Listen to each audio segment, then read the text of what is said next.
Hello everyone, my name is Chief Landless and I'm bringing you guys some more Halo 4 news and information. This time is going to be an update to my previous video about Halo 4 specializations, as Halo Waypoint has just released a new bulletin diving into further detail about these specializations, also more specifically addressing the unlocks for each specialization path, as well as confirming the names of 2 unknown weapons.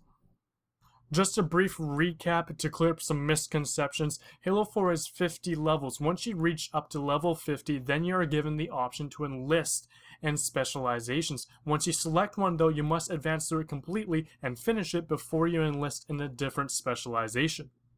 At launch day, for regular customers, you have access to 2 specializations, Wet Work and Pioneer, but you must reach level 50 before you enlist in either one of these. For limited edition owners, you'll have the ability to choose from 6 specializations, and the rest will be gradually released to everyone in the months following the launch. The armor modifications that come with this specialization will work like the other tactical and support modifications in the custom loadout, but they are not tied down to specific armor. You can choose them and mix match them in your custom loadouts. Also, for those who do not like the idea of this, there will also be playlists available that will not utilize loadouts or armor modifications if you just like the regular Halo experience. Again, each specialization consists of 10 levels, and as you level up, you unlock more stuff. You unlock armor sets, emblems, visor colors, weapon and armor skins, and armor modifications. Here we have the Wet Work specialization, which is one of the ones that's available to all users at launch day. As you can see, we have 4 emblems to choose from, with 1 background emblem, and also 2 visor variants, a weapon skin color, and 2 armor variants. Now this armor uses the stealth armor modification, which allows players to move quickly and silently in combat and allows you to perform assassinations much faster. This also has the ability to reduce the effects of Promethean vision. You will not appear as a full red body in the vision, but you'll actually appear as just a red outline. For the visor options, we have the blue-orange visor, and we also have a gold visor, which is standard throughout the other specializations, as well as a weapon skin for the DMR.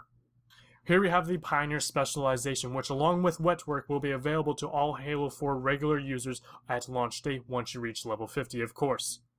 This specialization utilizes the Fast Track armor modification, which allows you to earn more experience post-game. With that being said, you cannot swap your loadout at the end of the game to try and maximize your points. You must be using this specialization throughout the entire match. Also, it is worth noting that these armor modifications from each specialization take up a support or tactical spot in your custom loadout. Now, with this one only helping your experience, it doesn't actually help out your actual multiplayer gameplay, so it may be better suited to use a different tactical support or a completely different armor modification from a different specialization. Your choice. Here's a look at the silver-blue visor that comes with the Pioneer specialization, as well as the gold visor and the plasma pistol weapon skin. Here is the Engineer specialization, which utilizes the Drop Recon Armor modification. This mod allows you to predict the location and the time of the next ordnance drop. It also gives you the ability to determine what type of weapon is actually falling in that ordnance drop, which will be very useful at the beginning of the game when all the weapons come on down on the map via ordnance drop. Here's the look for the pink/purple/blue visor that you earned through this specialization, as well as the gold visor, which really isn't that much for this particular armor as it is very small. And here's the first look at what was once known as the Promethium repeater, the first look at the Prometheus Suppressor, the Promethium equivalent to the assault rifle or the Covenant storm rifle. There's currently no other information on this weapon as we have not seen this weapon in action. Here's the Tracker specialization, which utilizes the Requisition armor modification, which gives you the ability to re-roll your ordnance drop.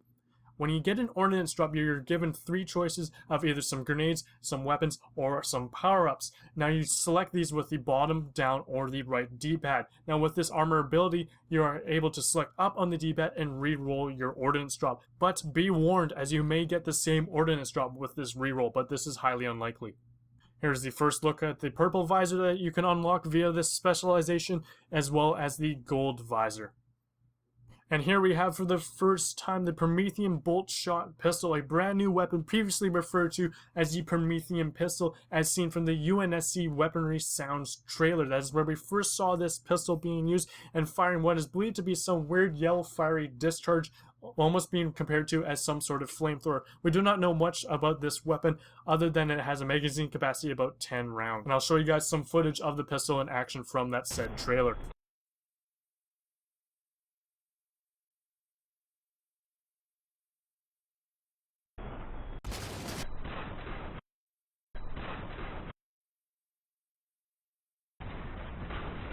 Here is the Rogue Specialization, which utilizes the Stability Armor modification, which allows users to stay zoomed on in their target while taking fire, which in previous Halo games, that would not happen. You would be popped out of your scope. This will be proven very useful for people that like to use battle rifles, DMRs, and sniper rifles. If this sounds good to you, I would definitely suggest also using the Support Awareness upgrade if you can use both in coexistence. Here is our first look at the red/orange/silver visor earned from this specialization, as well as the gold visor, and as well as the weapon skin for the Covenant carbine. Here is the Stalker Specialization, which utilizes the Nemesis armor modification, which allows users to know the location of the player that last killed them, as well as players that are currently shooting you but have yet to kill you. At first thought, I thought this modification would be too overpowered, but it has been stated that the enemy team will be aware of this modification if you are using it, so be cautious.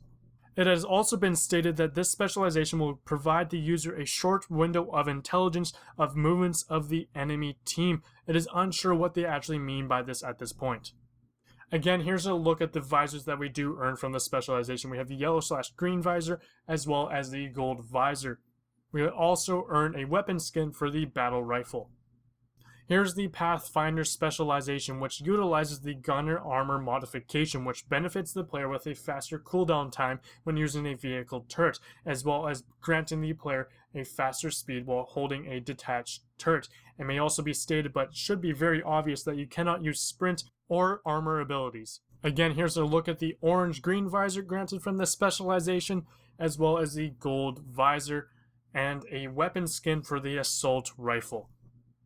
Last but not least, here's the Operator Specialization, which utilizes the Wheelman Armor modification, which reduces the effect and duration of an overcharged plasma pistol shot on a vehicle, as well as making the vehicle more durable over a longer period of time while you are driving. It is also being stated that you can still be hijacked, but the window of opportunity for this to happen is much smaller. Here's a look at the orange/purple visor granted from the specialization, and take a guess, gold visor as well from the specialization, and the weapon skin for the UNSC Magnum. Alrighty guys, that is it for me this time. I hope you guys enjoyed a further look into the Halo 4 specializations and their unlocks, as well as the reveal of the Promethium Boltshot and the Prometheus Suppressor. I cannot wait to get my hands on this game. I hope you guys enjoyed the video. Stay tuned for more Halo 4 news. Like, favorite, comment, subscribe, as it helps my channel a lot. And my name is Chief Landless. Thank you guys for your support, and I'm signing out.